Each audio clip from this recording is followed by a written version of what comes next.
And they had either the escalator going up on the right-hand side, or you could take the stairs, and each stair played a different key on the piano. So more people took the stairs than they did the escalators because it was more fun. So they did something they hadn't done before that was better for them.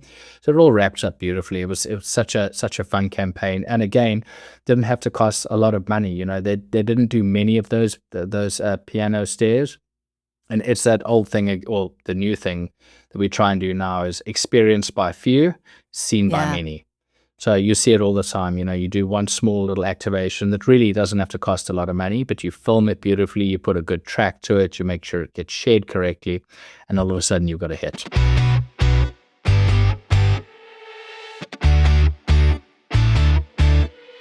Welcome to Audio Branding, the hidden gem of marketing.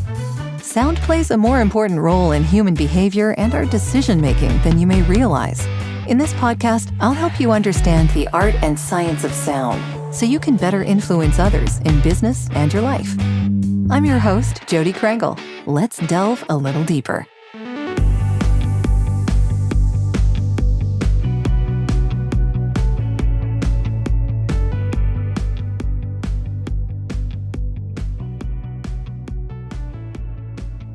Just going into where you've lived. So you've lived in South Africa now, and you're in New York. Have you lived elsewhere? I sure than have. Those two places? Yeah. I sure have. So in 2008, I originally had a job leaving Johannesburg to come straight to New York. Then the financial recession hit, and I packed everything up, sold the house, sold the car. So I said to my headhunter, well, you're sending me somewhere. So she sent me to Prague in the Czech Republic. Oh, wow. Okay. I didn't think I'd be going to Eastern Europe, but it was a lot of fun. I did a lot of flying in and out of London, handling a lot of Unilever work there, so that was good. That's kind of where I learned a lot of the strategic work. It was good. And then after that, I went to Sydney, Australia for 5 years at Saatchi and Saatchi there, which was interesting, helping to run Toyota, and I was running one of the bigger banks there creatively. Also was creative director of Greenpeace for a year, so that was really interesting. And then after that, went back to South Africa for 2 years, was helping to run a TBWA agency there. That went exceptionally well, and I used that to transfer to TBWA here in New York when it was still up on Madison Avenue, Chiat Day. Yeah. Well, my point in asking that was that the advertising market in each of those markets must be very different. So I'm just wondering what those differences might be, because I know that Australia is different from New York, different from Eastern Europe, different from South Africa. Yeah. So what are some of those differences? And now that you're in New York, I mean, that you're, I guess, getting the benefit of understanding all of those differences and putting them to work now where you are. Yep, you're 100% right. It is very different. And I'll tell you a strange thing is I kind of braced myself for a little bit of a culture shock going to the Czech Republic, but it was fine. But the biggest culture shock I got was actually coming to New York. And one of the, although I'm South African, my parents are British, so I was brought up on British comedy, like quite sarcastic, quite dry, quite undertoned. And coming to the States and having to write like a fair amount of comedy commercials, I would often take the joke to a point. Like, I'll give you an example. Let's say we're going to say that there is a man getting onto a bus, right? And he's a big guy and he gets on the bus and then the tires burst, right? So the British sense of humor will go, oh, the tires burst because he's overweight. So you leave it, you don't quite close that loop and everyone laughs.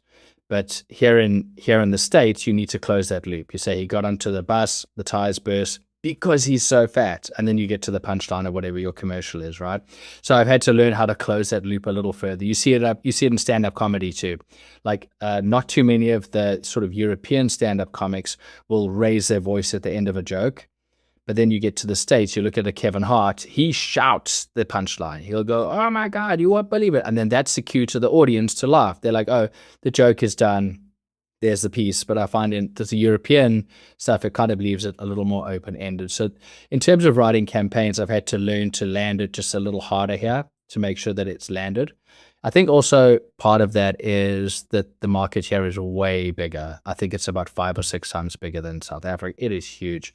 So people are receiving a lot more messages all the time. So if you leave it open, it will probably get missed. So you do need to land it just a little bit harder and close those loops a little more clearly. That makes a lot of sense, yeah. And here in Canada, we have that understated British humor. That's a little more blue collar, I think. Yeah. That kind of takes it down just a slight level. I think you're right. So, yeah, every market is different, I'm sure. Yeah. And speaking of that, is there a particular campaign that you've come across that you wish you'd written? Oh, there definitely is, and it does use sound. So, it's called the Climate Name Change Project, and it's by an incredible agency by Barton F. Graff. And every single year we hear about a new hurricane or a tornado or something that goes through and decimates cities, right? And we call it Katrina or whatever we want to call it, right? People's random names. But what this campaign did very cleverly was they would name those hurricanes after the politicians that were climate deniers. Since 1954, the World Meteorological Organization has been naming hurricanes and tropical storms. But what did these people do to deserve having their names attached to this? As climate change continues to create more frequent and devastating storms, we propose a new naming system. One that names extreme storms after policymakers who deny climate change. We propose something like this. Senator Marco Rubio is expected to pound the eastern seaboard sometime early tonight. Congresswoman Michelle Bachmann is incredibly dangerous. If you value your life, please seek shelter from Michelle Bachmann. David Bitter is literally lifting boats out of the water and tossing them onto the land. Local animal shelters are under pressure as thousands of animals have been displaced or killed by Governor Rick Perry. And you're like, oh, that is so interesting. And it doesn't cost anything to do that. It takes a lot of alignment. And all of a sudden, it's on every single news headline, every clickbait piece of BuzzFeed you get, on every report that you see that this politician has destroyed this piece of land or this people's lives or these floods or whatever's happened.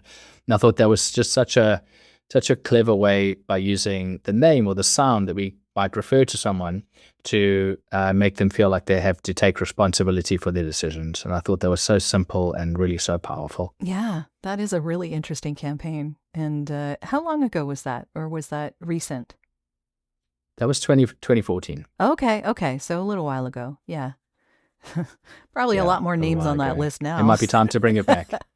Yeah. Are they? Absolutely. Yeah. We could probably have multiple names. Yeah. Yeah. Maybe they should. Yeah. There are so many interesting ways of using sound to persuade. And I know that, we've talked about things. I actually, on this podcast, in a solo episode, I believe I mentioned the Volkswagen musical stairs that we were going to talk about. Mm-hmm. And that's just fascinating. How do you persuade people to do something with sound? And that was brilliant. It happened to be sponsored by Volkswagen. I couldn't even remember who sponsored it, but they were just trying to get people to exercise more. And so they put sounds on the stairs and then had people go up the stairs and understand that they could then make a tune if they wanted to by going up and down the stairs. Absolutely. Just fascinating. That was such a smart campaign, and it did really well at all the award shows. So I think almost any good creative person will know about it. So they called it the VW, the fun theory. Mm-hmm. And the bigger idea for it was for the VW Blue Motion. That's the name of their car, right? This was in 2009. And they wanted to make it clear that if you want to get people to do something that they've never done before, you need to make it fun. Hence, this VW Blue Motion car, which is eco-friendly, is a lot more fun. There's cool stuff inside of it. There's like little holders and a whole different color schemes you could pick and stuff. So it was kind of, again, it like delivered the strategy without it being too obvious what they were doing. And they had either the escalator going up on the right-hand side, or you could take the stairs, and each stair played a different key on the piano. So more people took the stairs than they did the escalators because it was more fun. So they did something they hadn't done before that was better for them. So it all wraps up beautifully. It was such a fun campaign. And again, didn't have to cost a lot of money. They didn't do many of those piano stairs. And it's that old thing, or the new thing that we try and do now is experience by few, seen by many. Yeah. So you see it all the time. You do one small little activation that really doesn't have to cost a lot of money, but you film it beautifully, you put a good track to it, you make sure it gets shared correctly, and all of a sudden you've got a hit. Yeah. Social media does a lot of that for you. Very much so. Yeah, pretty interesting. There are other instances of this too, though. Can you maybe mention some others that you're familiar with? Yeah, so there's this interesting thing that they did in France, actually. So it's kind of persuading people. It's kind of less of advertising. But, I hear it all the time in New York, and I was worried it would happen today, is that, whenever you hear an ambulance or a fire truck or a police vehicle go by, it is so loud. You could hear it from 20 or 30 blocks away. It is so loud. But what they did in France was they actually had the ambulance siren, but it was directional. So they didn't go louder. They were able to point it in front of them, and just the people in front of them would hear it. So the people, trying to sleep on a Sunday morning on either side didn't have to listen to it. And I thought it was such a clever way to sort of consider everyone, but still amplify what they were trying to do.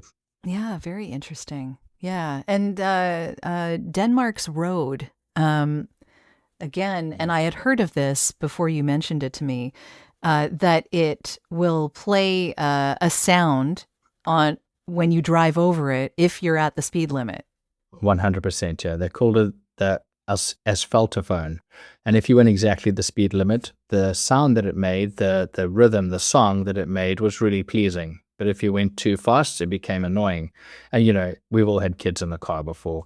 Everybody wants to slow down and pay and just enjoy it. And there's no reason to race. So you may as well just enjoy the track. It also adds to the feeling of that road trip feeling that they had, and kind of got people to just abide by the law in a fun way.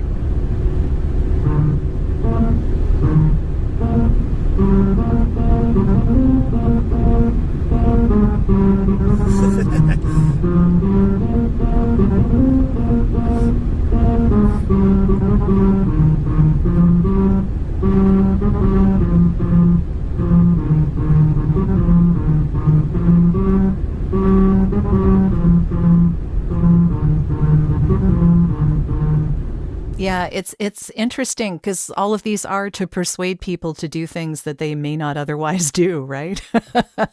So, yeah, I'm blown away by the engineering that must have taken, actually, figuring out what speed you have to drive over this piece of pavement and what, ridges you need to create. Yeah.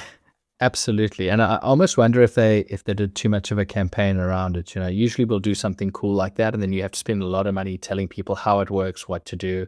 But I'm pretty sure if you're on the road and you feel those ridges, you're going to work it out by yourself pretty quickly. It's true. Yeah. There's so many interesting ways to use this kind of thing. Such a great thing. How about with your own team? When you're working on something, how do you come up with a creative idea? You mentioned that sometimes you come up with the sound first, and being open to creative ideas must be really interesting with obviously many people in the room. Is there a place that you start usually when it comes to the sensibilities of a company? When you're building something for a brand, do a lot of them already have an audio brand? Are you building that audio brand for them, or how does it generally work? So sometimes the most difficult thing is when a client thinks they know what they need to fix the problem, right? And I think that's fine. If we'll obviously throw that into the mix, but like it's kind of like going to the plumber and telling him exactly how to put all the pipes in for your toilet. You're like, no, I just want this to happen. Do it for me, right? Which is fine. And sometimes brands come with audio things that they like and they don't like, or whatever that is. But I think that the best thing you can do is be completely malleable. So spend the first few days really immersing yourself in the client's brand, understanding the problem. All too often we jump straight into a cool ad, right? So someone wants to do something for dog food. We want to shoot 1,000 dogs. You're like, wait, why are we doing this? What is the real problem? What's the strategy? What do we want to do? Because the worst thing you want to do with a client, especially if it's a smaller client, I personally prefer working on challenger brands. I like to work with small brands that want to take on the big guys. And a sort of inexperienced creative team might take that brand and say, okay, we're going to do this cool thing, whatever. And then that's going to reposition the brand in the market. But if you don't have a full perspective of where everything is, you could accidentally position that brand right next to their competitor that will easily outspend them. So you have to be very careful what you're doing and really think it through. And I don't think too many creatives take the time to understand the full landscape, the strategy, because once you do all the grown-up stuff and all the boring framework and you've dug through all the data and you understand what the problem is and you can put it into a simple sentence and you know that's going to serve the brand properly, that's the time to start coming up with crazy ideas that will deliver on that. And there's this interesting thing, you might sit on day 1 or 2 in an office around with a team and everyone's, like I say, white knuckling it. Everyone's trying to crack this thing and get the idea to work. But I can guarantee you 9 times out of 10, it's when you're cycling home or when you're washing your dog at home or you're out with a friend having coffee, you'll see something happen. You'll go, wait a minute, that's smart. The way that woman spoke to her dog is exactly what we need to be doing for this brand. Let's record that audio sound. I'm writing notes on my phone all the time, picking little snippets of things, taking photographs of signs, because I know at some point this weird stew in my mind, I'll be able to pull out campaign ideas from it. Hi there, I'm Karsten Kims, CEO and founder of Sunny Minds, and you're listening to the Audio Branding Podcast, a great place to learn about how powerful sound can be. If you want to understand how to harness the power in your own life, keep listening. Yeah, it's being creative can be a curse. It doesn't stop. It doesn't stop. I mean, my fiance laughs at me. I wake up at 4 a.m. and start putting things on my phone. I just have an idea in my head and I put it it just doesn't stop. It's a 24-hour job. Luckily, I enjoy it, which is a good thing. But these ideas come to you at any time. And they very rarely come to you when you're sitting in front of a desk with a piece of paper trying to crack it. That's not when it happens. New York is wonderful for that. The amount of weird stuff you can see every single day and be inspired is just, it's what I love most about the city. I spend my time walking around this city 4 or 5 hours sometimes, just putting stuff. People probably think I'm crazy. Well, I mean, that's part of the job, I would imagine. That's right. Yeah, nothing wrong with that. I'm sure they appreciate the creativity that comes with all of this. Yeah. There's a lot. But you've been doing this, like you said, 23 years? Is that? Mm-hmm. Yeah. So somewhere around there. Yeah. So what have you seen change from the beginning to now, as far as advertising is concerned? Sure. I'm sure a lot. I mean, a lot's changed. I mean, there's good and bad. So on the bad side, I would say that the speed at which we have to come up with campaigns now is really different. The first brief I ever worked on at TBWA Huntler Scaris in Johannesburg, very famous agency, very good agency.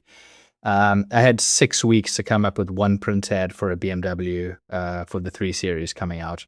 Now, granted, we had a wall and we had to fill that wall with paper every single day of 50 different ways to come up with it, right? And we did that every day for 6 weeks. But when you make that piece of work at the end of it, it's perfect for the brand. It will win an award. It's beautifully shot. It's incredible, which is good because you really had time to stick it on the wall, go home, come back, tear it all down, keep one of them, build on that one. So you really had time to work through the process and sort of really immerse yourself in the brand. And now these days you get sort of 2 days to do a full 360 campaign, which is what we call, it's where you have the sort of brand in the middle and a platform, and then you have 50 or 60 different touch points. So what is the social stuff? What's the TV, the radio? How are we going to make it work in digital? And it just expands and expands and expands. And I think the problem with that is that you get a lot of surface level thinking. You can only go so deep with the time that you have. And I think that's why you see commercials generally these days are, it's either got a pun in the headline or it's borrowed interest. And by that, I mean, like you throw a celebrity in there, or it's got a big track, or it's got a new like visual effect or something like that. It's not really deep thinking that's going to build a brand over time. So I think that's definitely one of the bad things that I would say I would like to change if there was any way to do that. But on the plus side, I guess the tools have gotten better though, right? It's exactly where I was going to go. Yeah. Yeah. The tools now are incredible. I mean, I'm using AI in terms of image generation, in terms of ideation too. There's only so far that the computer in my skull can take me. I can think of 30 great ideas. Now with AI, I can push it. I can do 300 great ideas. Now I need to be skilled enough to know out of those 300 which ones are good, because AI makes usually bad ideas. So that's kind of one thing you got to be very careful of. And then the other thing is I never want to use AI for anything that goes out into the real world. That's one of the rules I've got, is I like to keep it within the agency. So if you want to use it to express an idea in your head, and we use Mid-Journey to create a visual for that, to put it up, or to help client understand what we think, I think that's great. But I don't ever want it to use it as the final piece that goes out, right? We need to hire photographers, we need to get illustrators, voiceover artists, someone to score a beautiful track for you, whatever it is you need, because that is where the happy little accidents come in, right? Where you might have someone doing a voiceover and they might find something funny and have an actual genuine laugh during the voiceover read. And I'm like, let's keep that in. That's human. That's real. That's why we connect. And I think you touched on it earlier where you said, I think we're heading into a place now where the humanity is going to become more important than ever before, right? The internet is about to be flooded with AI content, 110%. And the more sort of authenticity is something we've heard in marketing for the past sort of 5 or 6 years, where everyone's really saying it needs to be authentic and to be able to connect with it in a real way. I want to feel like it's human. I think that's going to become even more important, because when you look at podcasts like the Joe Rogan podcast, don't always agree with what he's saying, but the fact that they're sitting and talking for 2 or 3 hours means that it's a real conversation. It's not completely performed, or it hasn't been sort of engineered so much that it feels clinical. It's a real conversation. I think people are craving that now, and I think in the future they're going to be craving it a lot more. Yeah, like the one we're having right now. 100%. Yeah. Yeah, I was going to ask you about AI, but of course you just went there, so we don't need to do that now. Yeah, it's wildly exciting. Obviously we need to do it safely, but I think that I think there'll be more good than bad. Yeah, I've said this a lot. I think it's great for productivity and not great for connectivity. In the fact I'm that, gonna steal that. Yeah. So productivity in the way that it gives you ideas, it gives you things to play off of, it helps you visualize things, that kind of thing is great. And there are all sorts of tools to make audio sound better. There are all sorts of interesting ways to do that. But when you're putting out the final product, you can tell if it's not made by humans. There's very, very quickly. Yeah. There's no lived experience behind it. That's part of what voiceover, like, I have to think of this as a voice artist. If I could be replaced by AI really easily, well, then there goes my living, right? But when it comes down to it, my lived experience is how I am on a commercial spot as the voiceover. And whatever my experience is supposed to have been in that context, my lived experience is still behind everything that I speak. So absolutely, there's a real human there. And again, when you're making art of any kind, if you're talking to AI, sure, use AI. But if you're talking to a human, you want the humanity in there. Yeah, it's. I think that there will be a lot of people who just want to press a button, and I have a feeling that in the next sort of 2 to 5 years, everyone's going to go crazy on it, and it's going to be awesome for them, and they think it's super easy. Why do I need to build a campaign using real people? And I think it's going to swing back pretty quickly. I mean, as I keep saying, the subconscious mind, right? When you meet somebody, it goes back to your prehistoric mind. Is this person a threat? Are they confident? Is their voice shaky? Is their cadence good? Can I trust them? Plus, probably thousands of other cues that we haven't even worked out yet in terms of medicine that we read from when you're listening to someone, or you're seeing someone, or how they're moving. And I think all of those things are imperative when you're trying to get somebody to trust a brand. A brand is really like an intangible thing. So we only have so many tools to get people to really trust it and to buy into it. So I don't know why you'd strip any of those out to save a couple of bucks. I think you're going to find that you're going to be eroding the brand and breaking a lot of loyalty. And I think it's going to take a long time to build that back up. Yeah, it's so true. I think if people use AI in the final version and they don't tell people, and then they find it out later, people feel betrayed. They feel like you lied to them. That's not a good look for a brand. Oh yeah, it's not a good look at all. And I feel like humans are far more intuitive than we're even aware of. I think that you can feel it straight away. I mean, I'm really paying attention to the cutting edge product tools that are coming out, and I think that maybe you weren't paying attention, it might fool you, something like that. But I think if you really do want to connect to a brand, I think it needs to be a real person, because you read signals and cues out of that we're not even aware of. Yeah, so true. Yeah. So is there anything that you would like to tell people who are getting into advertising or working in the creative marketing end of things? What should they know now? Yeah, I think so. This is something I kind of got lucky with in the beginning. A lot of young creatives will go, "Oh, this agency is doing super well. Let me just go and work there, and everything's going to be great." What I would say is, don't be attracted by the name on the door. Find one person that has done well within that agency or their career and is open to mentoring you. It's something I don't teach you much in the US. I think it's so hard to keep your own head above water. I don't see that many creative leaders bringing people up under them and teaching and nurturing and passing those skills down. And since COVID, we've all got remote work, which is great. But I can't imagine being a junior and only learning through a screen, watching people with their very sort of poised in a meeting. That's not really where you get to see what really happens behind the scenes. I remember when I was working at Hunt Lascaris, my first month, there was a huge pitch for a major brand. And I watched the chief creative officer go in there and, we're all terrified. He's presenting to this big client, and it went exceptionally badly.